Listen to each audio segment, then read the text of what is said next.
Will Worth is now in command of the offense. Your thoughts? He had a good practice. Day one.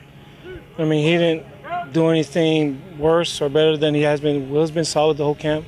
You know what I mean? So what he did today wasn't anything different. Will's been solid every day.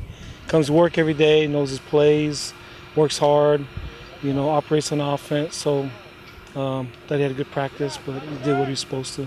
Well, you've said it, and Coach Jasper said it, and I talked to his brother, Joe Worth, who was a great kid here, played for Navy football, and they all use the word leader, that he's a very strong leader. Can you talk about that? Because that's probably the most important thing you look for in a quarterback, isn't it? Well, he's probably one of the best leaders, not just on our team, but at the school. You know what I mean?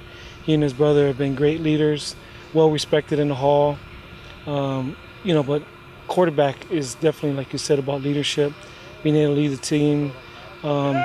But it's more than that too. You can't have a Boy Scout over there that can't play. Right. You know what I mean? So you got to be able to play too. So he's got great skill sets. You know what I mean? He throws the ball well. He's a tough runner and knows what we're doing. And we're going to play to his strengths. You know what I mean? But all of those things I just talked about plays to our offense anyway. So it's not like it's anything new. It's not like we're a drop-back team anyway. Right. And so, but he's a fantastic leader, great character, and a tough, hard-nosed kid. One thing we talked about on the teleconference today, you've been through this before. This might be unnerving to some schools that haven't had to change quarterbacks, but Brian Hampton went down during the season. I think one year Kaipo got hurt in preseason and you had to turn to the backup.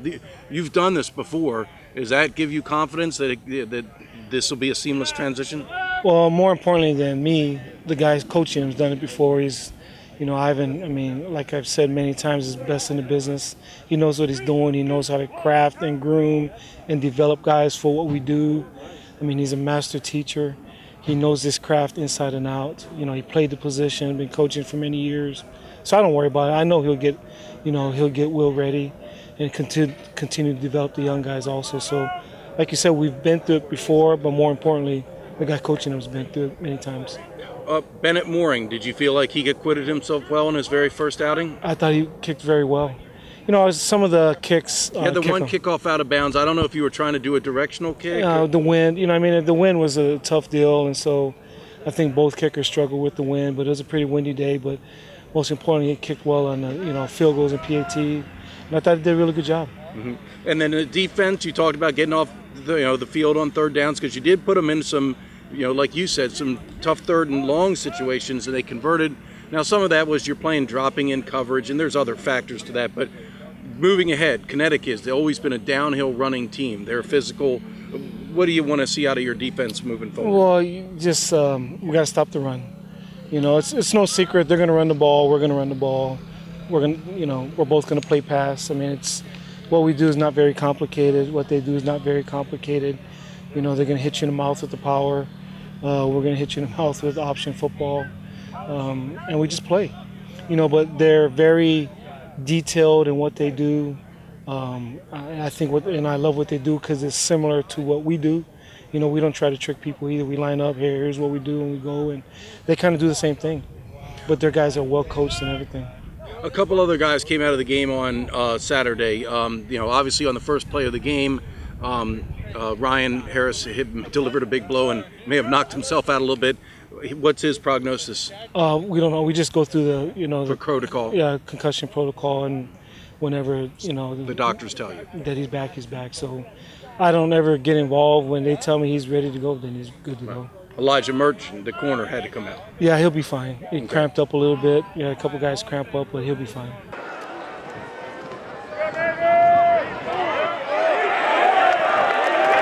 Responsibility of being the starting quarterback for the Navy football team. Yes, sir. Big shoes to fill, of course, with Kenny being gone, and then Tago, the way he filled in. He was doing a great job on Saturday and throughout the entire offseason. So definitely put a lot of responsibility on myself. I want to keep this thing running the way it has been for the past couple of years.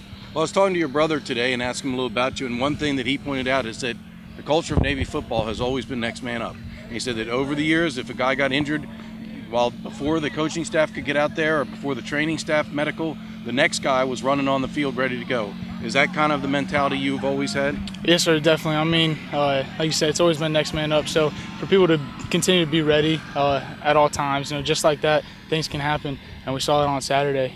Heart breaks for Tago and everything, but we need to keep this rolling the way we started on Saturday.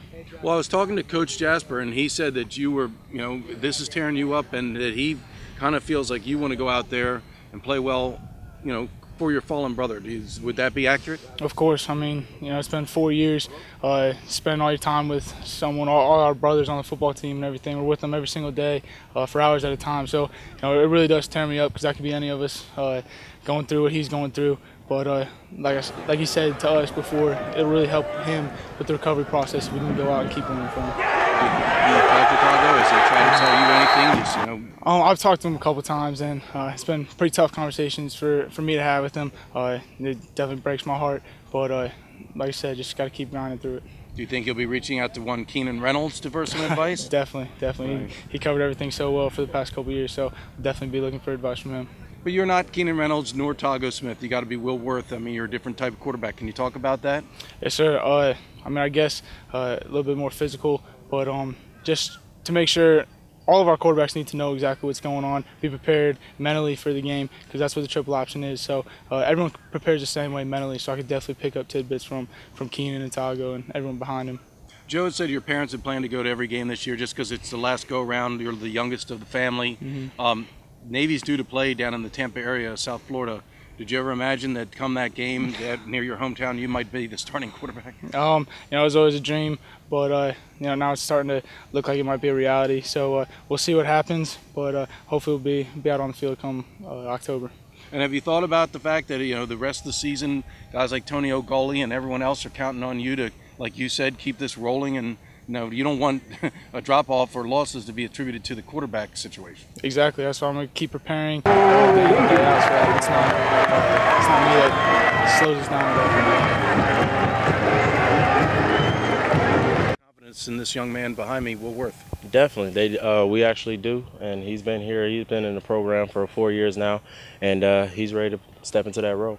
I think something that is said around this program all the time is that it's no one person. It's not bigger than any one person. And in this case, I mean, is that kind of the deal? I mean, there could have been a slot back or a fullback or an offensive lineman got hurt. It has happened. Definitely. It just happens to be the quarterback, which is a high-profile position. Definitely, and that's just the nature of the game. I mean, people are going to get hurt, but the next man up is just going to be ready to fill that role. One thing Will seems to be very well liked by his teammates. Oftentimes when we ask people who do they think will be a commandant or a admiral or something, everybody seems to list him. Can you talk about that? Definitely, because Will Worth's a great guy off the field. He's does everything he's supposed to do in the hall. He's just a model midshipman, definitely. So I would definitely see him being superintendent and commandant. Okay. All right, thanks.